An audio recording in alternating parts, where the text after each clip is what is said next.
Hi everybody, I'm the inspirational Andy Murray from What Culture. Remember, an anime is a hentai, is a manga, is a cartoon, is a Pikachu, is a Pokemon. It's Comic-Con this week, mate. Buckle up. And I'm not legally allowed to talk about who I am. Coming up for you today, it might be as scary as a ghoulie from a crypt, but Kevin Owens, it seems, is working without a script. He's not going to Impact because Braun Strowman has signed a new WWE contract. This one isn't quite dead certain. You wouldn't call it a lock, but we have got some potential news about a return for The Rock. Like a shepherd having sex with his sheep, screw what you heard. But R-Truth and Drake Maverick are going to have a match in a room full of nerds. This is the news. Let's fire in straight away with a little bit of chit chat about Big Tommy Chomper, Tommaso Ciampa, Tomato Churner. Words. The world's greatest sports entertainer. He is easy for me to say. This is an absolute pile of wank. Maybe we should start again. Actually, you know what? Let's just keep on rolling. He's been out for a while. It was March when news of a rather serious neck injury broke, forcing him to pull out of his main roster call-up and the TakeOver New York suspected main event with Johnny Gargano, where they finally settled their beef. Well, he's been kind of back a little bit. He appeared at TakeOver New York, obviously congratulating Johnny for his title win, and we've seen some images of him working out lately. He's on the comeback trail. He's had major surgery on a condition that may have ended his career, no exaggeration.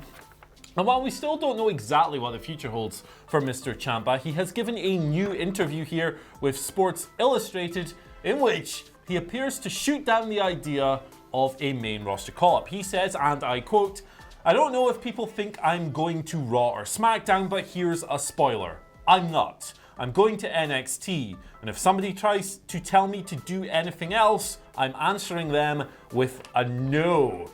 So, big rejection there from the big bald beard boy.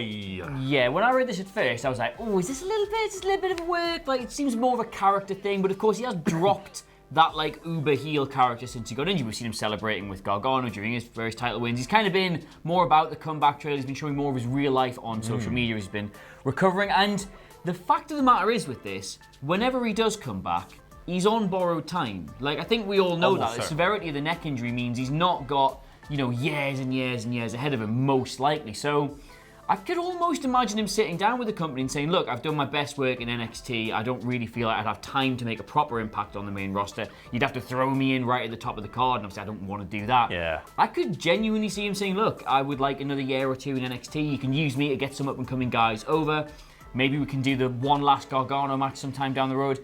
I buy this completely, as it does read like a bit of a work. It's this kind of thing he would say if he was doing his heel shtick, but at the same time, checks out for me. Yeah, it's an interesting one because obviously him and Gargano were on the main roster prior to all the injury stuff, and they were a tag team again, just totally randomly. It was a bit weird. But you know, you look at the fates that have befallen almost every main roster call-up over the past year or so, and it's easy to see why he'd want to stay in NXT. That being said, smaller paydays obviously in NXT, less exposure and so forth.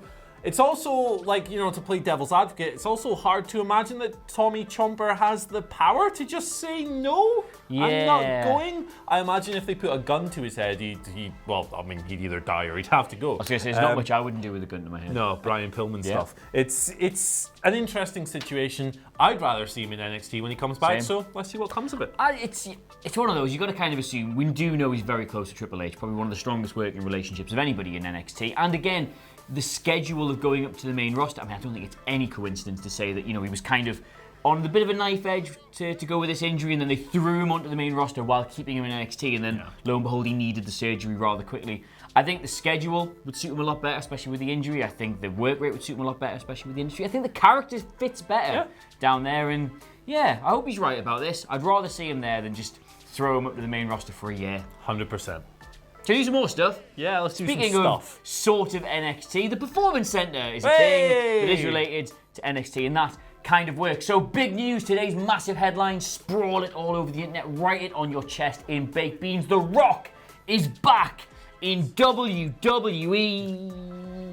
Performance Center, according to Sami Zayn. Now, as you may know, The Rock is a very famous actor. He's a very, very busy man. He is also WWE's biggest alumni. Used to be a wrestler, Used to be a wrestler. I do remember that very, very vaguely. Now, he has just wrapped Hobbs and Shaw's press tour, which I am genuinely hard for. I'm not even going to sugarcoat that. I have a big stiffy for that film, and I can't wait for it. And he put on his Instagram that he was heading to the East Coast for other mysterious engagements. And then lo and behold, Sami Zayn, of all people, tweets that while he was at the Performance Center getting his shoulder looked at, The Rock was there, and he got to personally thank him for his retweet and his endorsement of the Sami for Syria campaign. Now, that's it.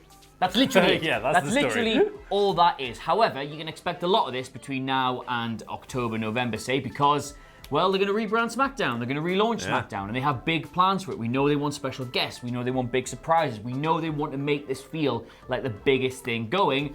And you would imagine target number one for that, after Trump apparently, is The Rock. Get Big Dwayne along. Yeah. Now, it is The Rock show. The Rock does love that company. He always speaks very highly about how much he loved his time there and how he's never, ever, ever going to say he's never going back.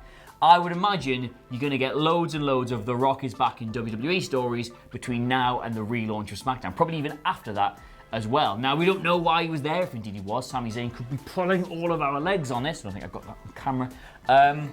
But yeah, it's interesting if he is, because immediately after finishing his press tour and not taking any downtime, not taking any time for himself, not clanging and banging as he likes to do, going straight to see WWE. That being said, he still lives in Florida. The Performance Center's in Orlando. If he flew into Orlando, he might just say, hey, I'll go and see the boys. I'll go and see my best friend Sami Zayn and my best friend Tommaso Ciampa. Yeah. Weird. Yeah, but... Don't say that. Be hyperbole. Clickbait. Hey! So Big Bad Dwayne, he's at the Performance Center. Let's see if anything comes of it. We'll probably be sitting here on these very chairs telling you that there are rumors about him coming back several times before October. So, we might start them. Yay! Why not? Louis Scoops. He has the Scoop, I guess, because that's his surname. Anyway, from one big beefy boy to another, let's talk about Braun Strowman. Big old unit, great match at Extreme Rules with Bobo Lashley. They beat the absolute piss out of each other. It was a proper beef slapper. There was gravy coming out of every pore. Loved it. It was beautiful. Well, guess what? Braun is sticking around in WWE as well. There's going to be no AEW for him. He's not leaving. He's not upset like all these other people are. He is sticking around, and he broke this news on his Instagram last night in a way that only he can. So I'll just read it out to you. Do it in the voice. I don't have a Braun voice. Well, I'm sure Jesus. that's more than I don't know. Oh, whoa. Well, I'm sure more than a few of you will like this announcement. This is terrible. That's what he sounds like. No, he doesn't. Well, I'm sure that more than a few people will like this announcement. Yeah, that's it. Yeah, that's it. 7 exclamation marks, because Braun. Here's to 4 more years of being the hardest working and best big man in the whole damn industry and working for the greatest, I don't know why he capitalized G, the greatest promotion in the world, the WWE. That's a great Braun voice. Hashtag. I like $1 million deals. Where's my pen, biatch? I'm signing. So it sounds like Braun got paid, and presumably the other thing that rhymes with paid. Laid? That's the one. Okay. Waylaid? Spade. Ain't having no babies. Probably have to spade Braun somewhere. That's good news. Yeah. Because I think we're all a bit disappointed with sort of they had him. He was on the crest of a wave. He looked like being like the actual natural choice to fill in for Brock after he was definitely going back to UFC last year. And we thought they were going to do it. They were going to pull the trigger, and they waited and they waited and they waited and they teased and they teased. Then they swerved and they swerved and they kept waiting a bit more. Yeah, then they went to Crown Jewel and squashed his ass. Yeah, and then there's all this talk about his injuries and how literally a human being cannot work his smash mouth charge around style with that frame, and he was slowly dissolving his knees to dust. And we thought maybe it's been and gone. Maybe they've missed the boat on that one. But no, his feud with Lashley's been really good. The thing with the screen, the match at Extreme Rules, it's all very positive. You could see him fitting right back into that main event scene. Although again, it would be with Brock now, which is a bit of a bummer. But yeah, they hate each other. Just if they're going to keep him around, good. Yeah, because it would be a massive waste of talent if they don't do something really, really at the top of the card with them at some point. This is good news. Yeah, and he's in the perfect place for him as well. You know, he's not a work rate, star rating guy. He is a spectacle. He's a big, beefy boy who's really athletic and really charismatic and looks really great in these mental stunt shows with guys like Bobo Lashley and, you know, all the great matches with Roman Reigns the other year as well. The Sami Zayn feud when he was just coming up was tremendous stuff as well. I'd love to see Braun in the featured spotlight, so here's hoping that signing a new deal comes with the promise of a big boosh. The man is sports entertainment. He is. With a massive, massive whapper, I've always imagined. He's probably got a Pringles can. Speaking...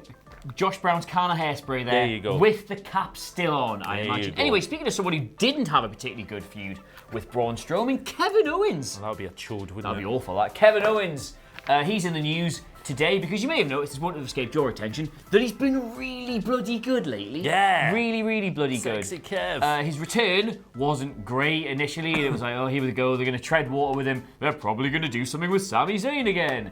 But then, out of nowhere, he just starts cutting promos, and the term pipe bomb was getting mentioned, and he was shooting on Shane, he was shooting on Dolph, and he's been hitting the Stone Cold Stunner, and it just looks like he's free. He's been like released from the shackles of something, and so it turns out, according to reports in Sports Illustrated, because these promos he's been cutting, these ones that we've been loving so very much, have apparently been free of the hand of WWE scriptwriters. And there's a shock. it really shows. Really shows, because he feels like he's off script, literally. Off the leash, it feels like he's off the leash. It feels like he's able to say what he wants to do. He's venting frustrations, which you can tell to an extent he clearly has. I wouldn't say he's shooting directly on these people, or they all work shoots, but they've been excellent, telling Dolph Ziggler that yeah, it always should be you, and maybe it should have been a couple of years ago, but it hasn't since. And he goes off on Shane McMahon, taking up television time from all these other performers who deserve the spotlight. It's been genuinely a breath of fresh air for the product, a breath of fresh air for the character,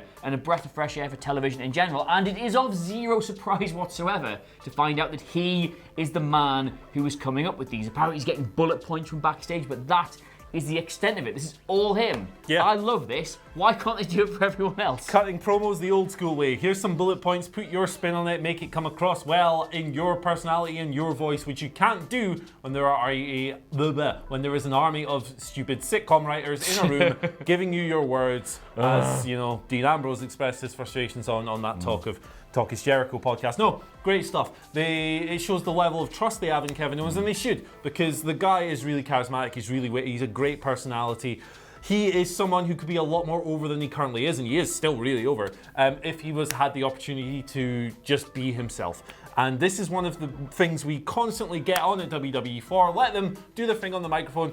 Not necessarily a good idea for everyone, because some people just can't cut a promo. Some people suck. Yeah, some people suck, but Kevin Owens does not. He's really good, and I love the new Kevin Owens. Do you think there is a deal? Because you mentioned the Dean Ambrose thing in this, right? Since then, we've found out that most of the Firefly Funhouse segments, they just let Bray Wyatt do what he wanted with those. They were hands off, they let him produce it, and that has been, for a while, genuinely the best thing on television. Now we find out that Kevin Owens is getting off the leash a bit. They're letting him cut promos because they know he's good at it. Do you think maybe there's just a little bit of the tide turning there? I sincerely hope so. You'd think that the chances of that happening would be a lot higher now that Paul Heyman's in the house, because some of those old ECW promos, particularly the ones that like Bubba Dudley were cutting, were rather incendiary. But yeah, no, I mean, like, I hate to use this line, but it's Pro Wrestling 101. Yeah. Like, let people do their character. No one knows their character better than themselves. Not Johnny, who has 3 weeks working on Beverly Hills 90210 and just locked into a job because he looks nice in a suit and will sit there in the writers' meeting and do what Vince McMahon tells him. Yeah, it's pro wrestling, man. See how that was good? Because that wasn't scripted. That he just said that because he actually thinks it. See how that was... See, that's how that works. Yeah. That's how that works. Let them wrestle, let them talk. It's Let the wrestlers wrestle. You go out there and you hire like the single best wrestlers in the world who've spent, in Kevin Owens' case, over 10 years on the indie scene, cutting his own promos, learning how to work a crowd, learning how to do this, and go, right, here you go. Here are some things the guy from Days of Our Lives thinks you should say. I'm a robot. Championship opportunity superstar WWE Universe. Let's get to our last story. We'll keep it brisk because there's not really a whole lot to it. This week, SmackDown, Carmella and R-Truth, they were backstage. R-Truth was hanging out in a washing machine for some reason. Carmella closed that by saying, hey, let's go to Comic-Con. And going to Comic-Con they are, because PW Insider have confirmed that the dastardly, they're not that dastardly, are they? The lovely duo are going to be in San Diego today. They're going to film a match between R-Truth and Drake Maverick for the 24/7 title amongst all kinds of sweaty Pikachu nerds in that room. I'm only joking, I love the Pokemon. They're going to film a match. It's presumably going to air on social media or on Raw or SmackDown. And that sounds like a boatload of fun to me. Well, given everything the pair of them have done creatively with the 24/7 championship, like the stuff backstage, the stuff during his wedding, the stuff on the flight, again, you like to think this is kind of free of the hand of the writers too much. They're kind of been given free rein to do what they want. I mean, they're certainly not going to send a team of writers out to Comic-Con with them to do all this. So, yeah, like San Diego Comic-Con is one of the most spectacular events in film and media. Like the scale of it, the scope of it, beast. the characters you've got there, the larger-than-life nature of it. If they can't make something brilliant out of this, they can't make something brilliant. I cannot wait to see them Genuinely brawling brilliant. around a bunch of skinny, bald guys who think they can get away with dressing as Kratos. It's going to be great. I could genuinely see them spilling into the one of the halls during one major announcement for a film or something. Anyway. That would be excellent. What's your favourite Pokemon? You like the Pokemon. My favourite Pokemon is Charizard. Mine's Jigglypuff. Yes. So, makes sense, doesn't it? Anyway, let's move on. Let's get to your Twitter questions for the day. As always, we have 3 of the best. The first one comes from Northeast Nate. Very good name. Nate. To what? Northeast To Mr. Nate. and Mrs. Nate, a son, Northeast. There we go. He says, with the 24/7 title bouncing around, what are the odds of R-Truth breaking Raven's 27 hardcore title record? He already is on reign number 9, by the way. 0, because this isn't the hardcore title. So, next question. Okay, moving on. No, I think so. The thing is, this has been imposed on them by the network, we've been told, the 24/7 title, but it's been a massive hit as a result. Amazing, yeah. So obviously WWE won't want to get rid of it anytime soon because it's not their thing, and if it's doing well, the network won't want to get rid of it anytime soon, and there's no reason whatsoever to take it away from R-Truth. So if you're going purely off the numbers of 27, I could easily see that happening very, very comfortably. Absolutely. Raven, of course, if you go by numbers alone, is the most decorated champion in WWE history, which is mental. You did that on the list as well. I have indeed. Let's move on to Me the 6, You the 9, legend of the channel, frequent contributor, and that name never fails to pop To me. Mr. and Mrs. You the 9, a son. Me the 6. Me the 6. If WWE is looking for increased ad revenue, good idea or bad idea to put ads on the ring, on the wrestlers' clothes, no different than soccer uniforms and stadiums. WWE.com Sports Direct Arena at St. James's Park. Why would WWE be looking for more revenue? They've got more money than Because God. that's their only goal. Yeah, but like they've genuinely got more money than they know how to spend at the minute. Because I don't know, that last quarter was pretty ropey. They generated an operating loss. they still get like 10 gajillion billion Saudi dollars every time they go do a show there. They will. Put it this way, purely knowing what I know about like football sponsorship, like the actual money like Premier League clubs especially make from the shirt revenue is way, way less than people think. It's in the millions a season, which for their like turnover and their operating levels isn't really that much at all. I would imagine the kind of sponsors they would get in. The ring I can't see being done. WWE are all about the presentation. They love the look of it. They dress, I mean, they blind members of the audience purely because it then makes the crowd look a nice colour.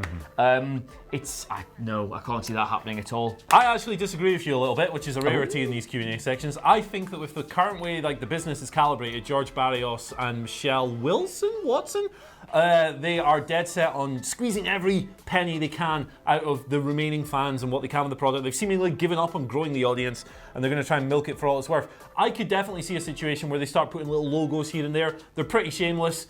Fox might look at it and go, hey, you guys need to jazz this thing up, especially on SmackDown if they want a real sport presentation, make it feel more like the UFC if they have like little logos on the mat and stuff. I think it'll look horrendous and I don't want to see it, but I could see it happening. A level I could see them going to is if they're going to try and present it as a proper sports product, like this replay sponsored by Gatorade. Yeah, stuff or like that. It's now time for the Hyundai ladder match. Do you remember when you used to get stuff like Jerry Lawler sitting there eating like Sonic chicken and stuff? Oh, at right his after he desk just and had going- his like third heart attack. Yeah, that was really bad, uncomfortable. really yeah. bad, brother. Final question comes from Juicy Joe at Joe in Ruins, who asks the Banana Man, considering sex and violence, that's obviously Fire and Desire, Absolution, Sonya Deville, and Mandy Rose, came out to Sonya's music on SmackDown, and that Mandy took the pin in like 1.5 minutes.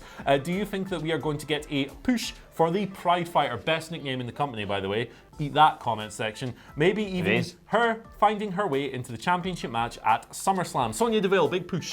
I have many thoughts about this and I've spoke about them regularly. I think in Mandy Rose, they have a very certain type of performer who they could push a very certain way, who could be very successful. She's improved massively in ring in the last 12 months. And in Sonya Deville, they have another very particular type of performer who they could push in a very different way and also have a lot of success with. She also has improved massively over the last 18 to 24 months. They've got two good talents on their hands there. They've not done enough with them as a tag team. We've not done enough with the tag team division, full stop. It sucks. I think when they brought the women's tag team, we were like, right, so we've got Sasha and Bayley, they'll be really good. You've got Mandy Rose and Sonya Deville, they'll be really good. They can pull a couple of tag teams out of nowhere who'll be really good. And yet, not really seeing anything. We could have had really nice long feuds. They've had the belts since Elimination Chamber. We could have had 3 or 4 really good feuds by now, involving these two in particular, and they just haven't done it. I would like to see them get a run with the tag team titles, but then they'd have to be willing to let the Iconics actually wrestle and do matches. But I guess it would be a shame if they buried Mandy Rose, because she's come on leaps and bounds. Yeah, I think that we're gonna see a situation where one of them gets the title program relatively soon, because the top champions are just running out of contenders. Becky has run through almost everyone in the company, and Bayley, she's gonna face Ember at SummerSlam. I think SummerSlam is too early for Sonya or Mandy personally, but once she passes that test, there's comparatively few people left. I think that, for me, you're absolutely right. They have 2 very different performers that work really well together, but can be pushed in completely different ways. I think that the good thing about Mandy's gimmick is that if you want, you could just have her as a jobber to the stars, because she's a stooge. We saw that in the feud with Naomi. We saw it again on SmackDown. She could well be a championship caliber performer at some point as well. Sonya, to me, has a little bit more upside, I think. Maybe not in the company's eyes, but she's a little bit more credible in the ring. She has improved at a slightly better pace, and she's a great ambassador. She's a great person behind the scenes by all accounts. And I think she's one of the most promising wrestlers in the entire company. So yes, the shooter is going to shoot bullets at that title relatively soon. I'd like to see that. I would really, really like to see that. Yeah. Go for them. And shall we move on to our and finally for today? Yes, I just saw it before I came on. You did. Obviously, if you have social media, you'll have seen this face app gimmick that has been doing the rounds. I did it yesterday, and it just came out with a picture of Sean Connery. Mental. You looked like Ernest Hemingway. I looked like mad 70-year-old shagger Ernest Hemingway. It's the best photo. I've not put it on social media. So we'll put it on screen right now. You absolutely would, wouldn't you? There you go. I would. And I'm Sean Connery. So if you want to see erotic Sean Connery and Ernest Hemingway fanfic appear on this channel anytime soon, you won't get it. Anyway, WWE. Do not ship it. WWE stars have been at it. Tony Nese, big banter Tony with his abs and his tiny knees, stole that one off Adam Wilborn. You forget about him when he's not here, don't you? We should have addressed that. Never forget the Handy fan. He's tweeted at Buddy Murphy, who's been absent from SmackDown, but was on TV this week, saying, "Here's Buddy Murphy, still waiting to debut on SmackDown." Good bit of banter there from the Chief. And, you know, I'd still smash, to be honest. Yeah, still good. Cool. Should we wrap this pile of bag up? Yes. Yeah. Just remember, though, if you're using these apps and you're not paying with money, you're paying with your personal details. Yes. Data farming is good. Anyway, thank you for joining us today. As always, you can tweet your questions to us at WhatCultureWWE. You can even follow us if you can put up with our rancid patter. If you want to experience the opposite of rancid patter, you can follow him at Adam Cleary, Clery. And you can follow me at Andy H. Murray. The H stands for give me a H. Hepatitis. Oh my God, we're never doing that again. We done that one before? No. Bye.